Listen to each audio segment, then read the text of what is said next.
Salam alaikum. C'est un vrai plaisir d'être ici pour essayer de vous expliquer en 20 minutes. Donc c'est un peu compliqué, mais je vais essayer de faire de mon mieux pour expliquer un peu la révolution qui arrive en ce moment autour de l'IA générative. Je pense que beaucoup d'entre vous ont déjà utilisé ChatGPT, donc à mon avis au moins connaissent les prémices de ce que je vais expliquer. Et mon propos va aller autour de trois directions. Trois directions. La première direction sera autour de ce que c'est que l'IA générative et comment ça marche, parce qu'il y a beaucoup de magie derrière. Et je vais essayer d'être très didactique, je suis professeur, donc un de mes objectifs, effectivement, c'est d'enseigner, et enseigner, de vous faire, effectivement, apprendre et connaître comment ces systèmes fonctionnent.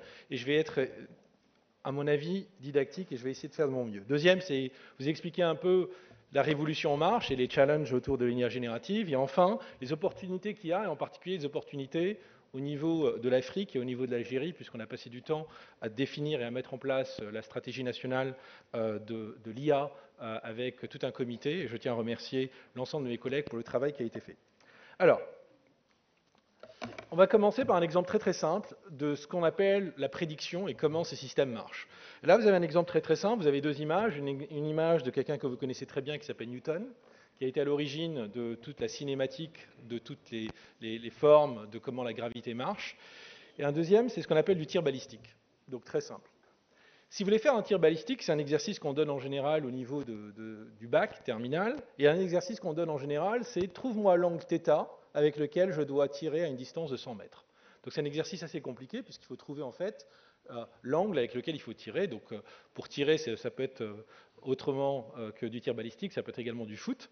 Vous avez deux approches. La première, c'est d'aller à l'école, repartir et étudier Newton, et il vous donne en fait une certaine équation qu'on appelle l'équation de Newton, qui vous définit m fois l'accélération égale la gravité, et en jouant avec cette équation, vous arrivez à trouver l'angle θ avec lequel il faut tirer la balle à une distance de 100 mètres.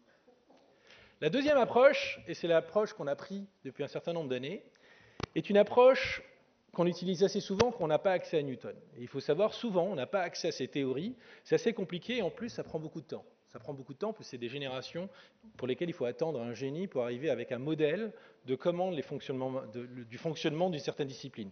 La biologie, par exemple, en est une. Si vous voulez découvrir en fait un vaccin contre le cancer, c'est problématique pour trouver cette solution-là. Ben, la deuxième approche, c'est ce qu'on appelle faire une approche autour du data. On appelle ça du data-driven approach. Vous allez faire des tirs massifs et vous allez tirer plein de fois.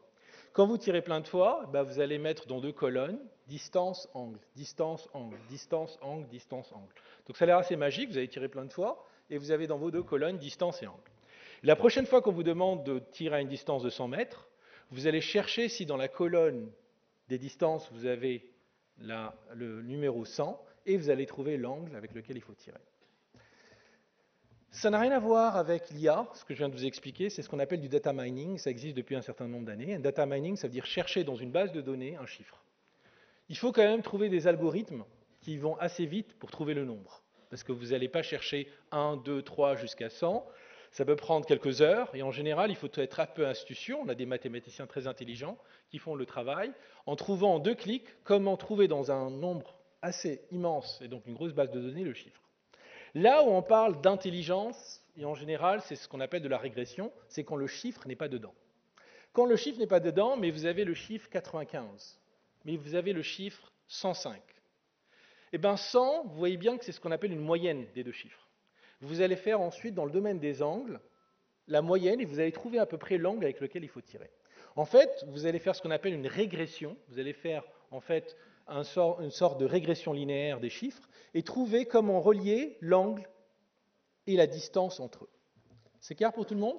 Et en fait, on a des astuces aujourd'hui, en utilisant des algorithmes sophistiqués, qui permettent de faire le lien entre la première colonne et la deuxième colonne, et pour n'importe quelle distance que vous allez me donner, je peux trouver l'angle θ, même si je n'ai jamais tiré, ou j'ai jamais tiré la balle avec cette distance-là. Assez magique. Ce que je viens de vous expliquer assez rapidement, c'est qu'avec cette approche-là, vous êtes capable de remplacer les équations de Maxwell, de Newton, toutes les lois fondamentales, en ayant assez de données, et ensuite trouver les relations entre les colonnes pour découvrir les théories. Et c'est assez magique. Alors, ça paraît assez magique, mais il y a 3 inconvénients.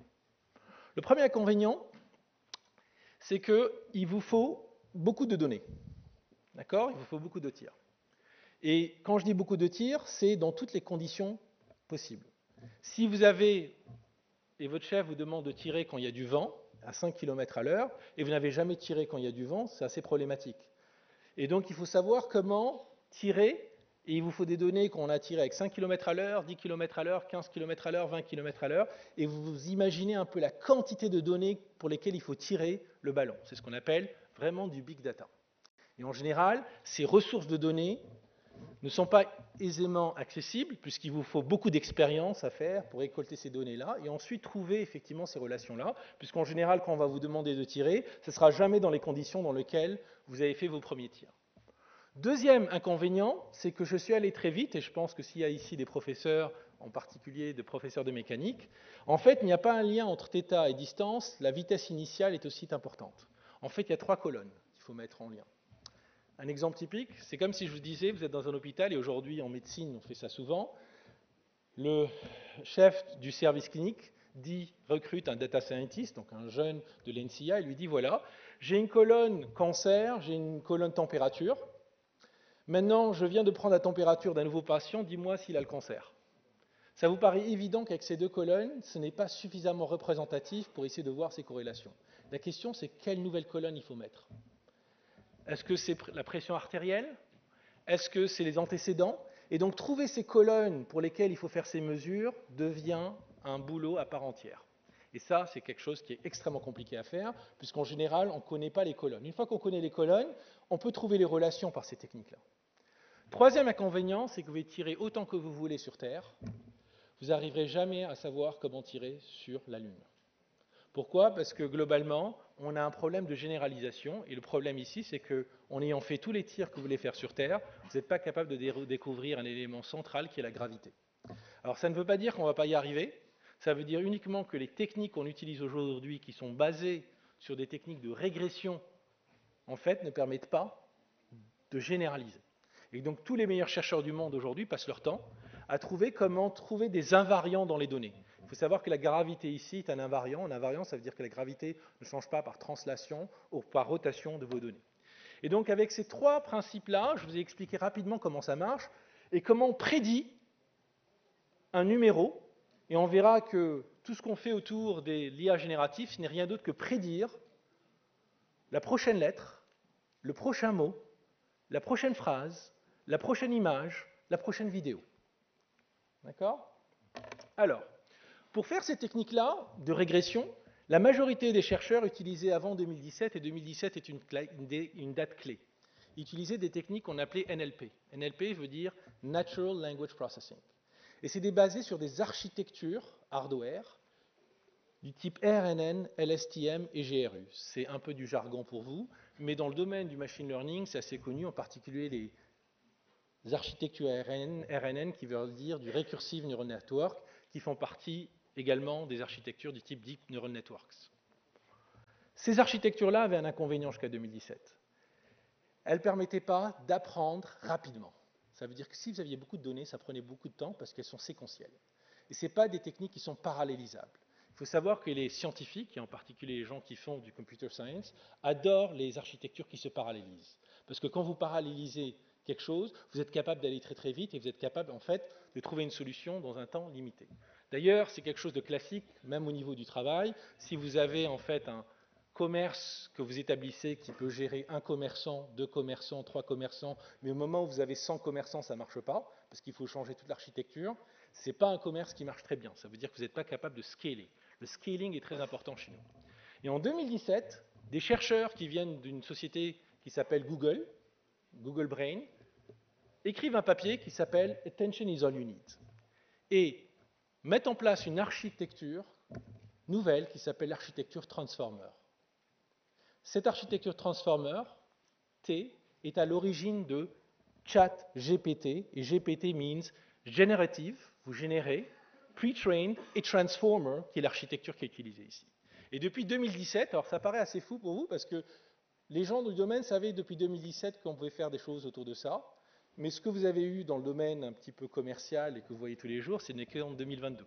Mais il faut savoir que les gens qui travaillent dans le domaine connaissaient déjà l'architecture de Transformer, donc ce GPT, et donc GPT-1, GPT-2, GPT-3 étaient déjà là, pour ceux qui ne le savent pas. Alors comment ça marche globalement? En général, et comment c'est lié à ChatGPT? Toute l'idée, c'est de prédire le prochain mot. Alors, qu'est-ce qu'on va faire? On va se dire, là, j'ai la capitale d'Alger, vous voyez, the capital of Algiers is X. Je dois trouver quelle est, alors c'est the capital of Algeria is X. Et je dois trouver quel est le mot X que je dois mettre et que vous voyez dans votre chat GPT en général quand vous le mettez. En fait, qu'est-ce qu'on va faire? On va essayer de prédire quelle est la probabilité que X est égal à Alger, sachant que la capitale of Algeria is. C'est ce qu'on appelle le contexte. Et donc, pour prédire, on va essayer d'apprendre cette fonction. On fait une fonction d'apprentissage. On va prendre toutes les données et on va commencer à apprendre cette probabilité conditionnelle. Cette probabilité conditionnelle, on va mettre x égale Alger, et on va trouver un chiffre, cette probabilité. On va mettre x égale Paris, on va trouver une certaine probabilité, et on va lister toutes les probabilités. Et en fait, on va prendre celle qui sera la plus haute, et fort probablement, si on a bien fait notre apprentissage, on va trouver Alger. Une fois qu'on a Alger, tout ce morceau-là devient un contexte pour tout le monde, et on prédit encore le prochain mot, et on peut générer comme ça tout un roman, une fois qu'on a appris cette probabilité conditionnelle. Et donc, la notion de prédiction est basée sur cet apprentissage-là. Et pour l'apprendre, malheureusement, je vous ai expliqué tout à l'heure, ce n'est pas des architectures de 2017 qui dataient d'avant, c'est l'architecture de Transformer qui permettra de faire ça. Pourquoi? Parce que si on utilise les architectures dont vous parlez avant, ça vous prendrait une centaine d'années pour apprendre cette probabilité conditionnelle. Avec l'architecture Transformer, on peut faire ça autour d'une semaine, autour d'un mois, au bout de 6 mois, en fonction de ce que vous allez faire, et ainsi pouvoir générer des textes et des romans. Et donc toute la logique de ces l'IA générative, c'est de générer, comme je viens de l'expliquer, le prochain mot, la prochaine phrase, et ainsi de suite, et je peux générer. Alors en général, on a un gros problème dans ces systèmes-là, qui est un problème qu'on appelle d'hallucination, pour ceux qui en ont entendu parler. En général, quand je prédis le prochain mot, si j'ai fait une erreur, parce que c'est une façon probabiliste de générer, globalement, ça veut dire que je pensais que c'était ça qui allait être le mot, et en général, à un moment donné, je vais avoir un texte qui va diverger. Et ça, on ne l'a pas encore résolu, on a des techniques scientifiques qui permettent de le faire, mais je ne vais pas insister autour de ça. Et aujourd'hui, cette approche de générer, en fait, vous permet de faire tout ça. C'est assez extraordinaire. Et donc l'industrie est complètement devenue folle autour de ces thématiques-là, puisqu'aujourd'hui, vous avez cette capacité de faire de la création de contenu, en utilisant cette capacité de générer, soit avec des idées, faire en fait une création de cours, faire également de l'email, faire du code, générer du code, faire également de la génération d'images, faire de la génération de vidéos, faire de la génération de voix, faire également du game design, également dans tout ce qui est résumé de texte, résumé de vidéos, audio transcript, translation, récupération d'informations, faire du web search, des Q&A et vous continuez. Et ensuite des chatbots, des assistants visuels, faire également du code editing et du code control. Donc vous avez une pléthora aujourd'hui d'entreprises, en particulier de start-up, qui commencent à développer en fait des applications, puisque là on est sur ce qu'on appelle des verticaux, qui vont se pluguer sur des modèles fondationnels. Et ces modèles fondationnels, qu'est-ce qu'on appelle un modèle fondationnel? C'est un modèle tout simplement qui va pouvoir apprendre ça avec une certaine qualité. Alors cette qualité, pour vous dire la qualité, elle est basée sur des benchmarks, bien sûr. Alors c'est quoi ces benchmarks? On en parlera juste après. Mais il faut savoir qu'aujourd'hui, on va au-delà de ce que je viens de vous expliquer, juste pour vous donner un petit aperçu. Aujourd'hui, bien sûr, la majorité des gens qui travaillent sur ces techniques d'IA générative ne travaillent plus uniquement sur du texte, des images, de la vidéo. Ils travaillent sur des techniques qu'on appelle multimodales, où on apprend également sur des capteurs. On apprend sur la température. Vous mettez la température, la pression, les signaux RF, vous mettez tout ça dans votre modèle, et vous avez un modèle qui vous dit quand vous êtes à la maison, grâce au Wi-Fi, vous posez la question au Wi-Fi, il y a quelqu'un qui est rentré chez moi, et à cause des fluctuations des ondes électromagnétiques, pour un radar par exemple, il est capable de vous dire qu'il est rentré chez vous. Donc là, on est passé à un stade supérieur aujourd'hui, puisqu'on fait aujourd'hui des techniques multimodales, et c'est ce qui se passe actuellement. Deuxième chose également aujourd'hui où on s'est rendu compte, c'est que les transformers, l'architecture dont on parlait, n'est pas assez suffisante en termes de performance. Pourquoi? Parce qu'on s'est rendu compte qu'aujourd'hui, ces techniques qu'on appelle d'IA générative sont basées sur de la donnée, mais elles n'interagissent pas avec le monde. Et donc, il faut globalement injecter des capteurs dans ces systèmes-là pour la faire interagir avec le monde.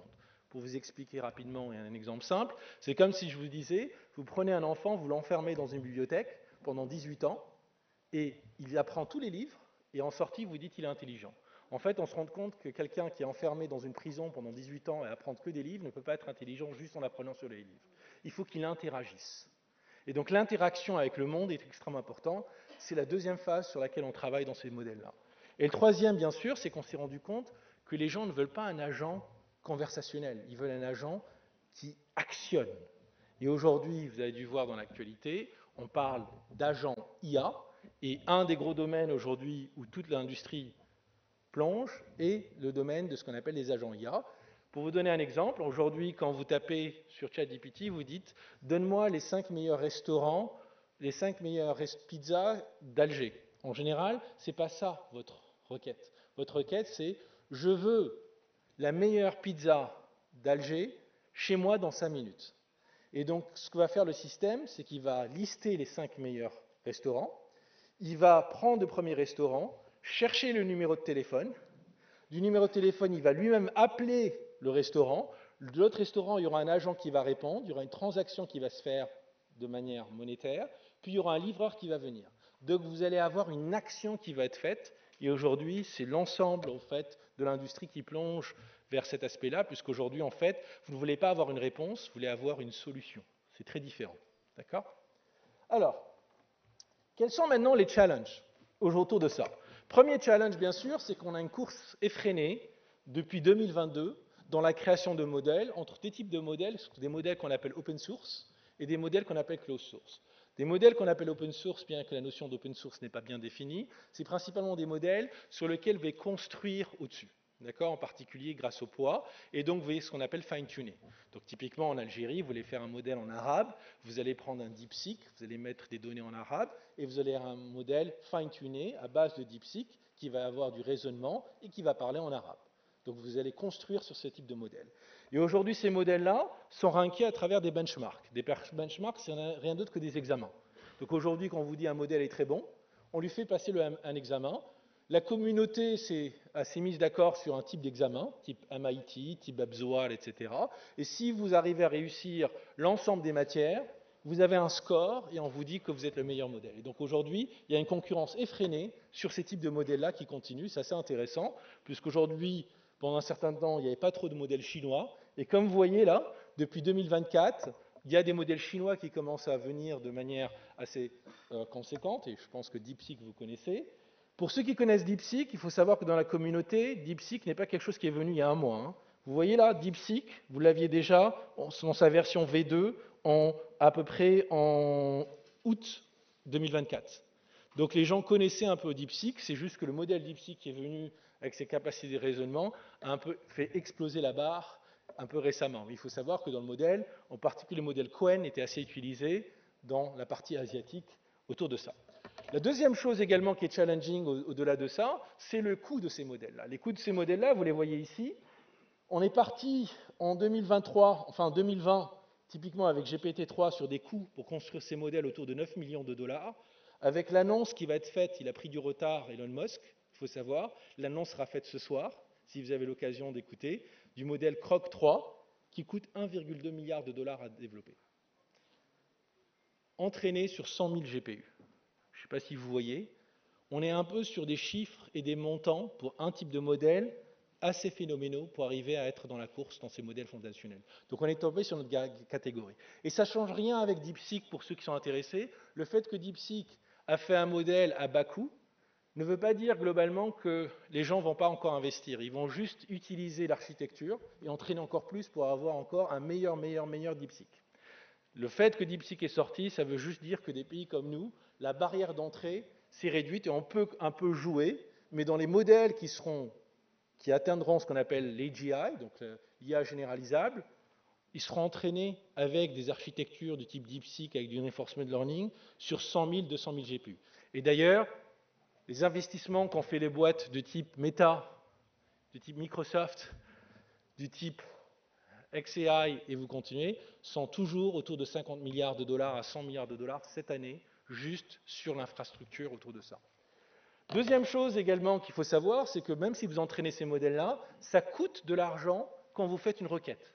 D'ailleurs, quand vous faites une requête Google, ça coûte, puisqu'il y a des serveurs qui tournent. En général, quand vous faites de l'inférence, c'est ce qu'on appelle votre requête, ça coûte beaucoup plus qu'une requête Google. Et en général, les coûts ne sont pas anodins, bien qu'aujourd'hui on voit que des gens très intelligents arrivent à développer des architectures qui réduisent les coûts drastiquement en ce moment. Et donc ça c'est intéressant, je pense que ça va continuer, on commence à voir des architectures plus spécifiques par rapport aux architectures de type apprentissage. Les architectures de type apprentissage, on appelle ça des GPU. Pour l'inférence, on appelle ça des IPUs, des Inference Processing Units pour ceux qui sont intéressés. Et c'est ce qui permet en fait de mettre ça dans votre téléphone actuellement. D'accord? Donc on commence à développer des architectures beaucoup plus précises autour de ça. Troisième problème également qu'on a, qui est un gros challenge aujourd'hui, c'est qu'on n'a plus de données.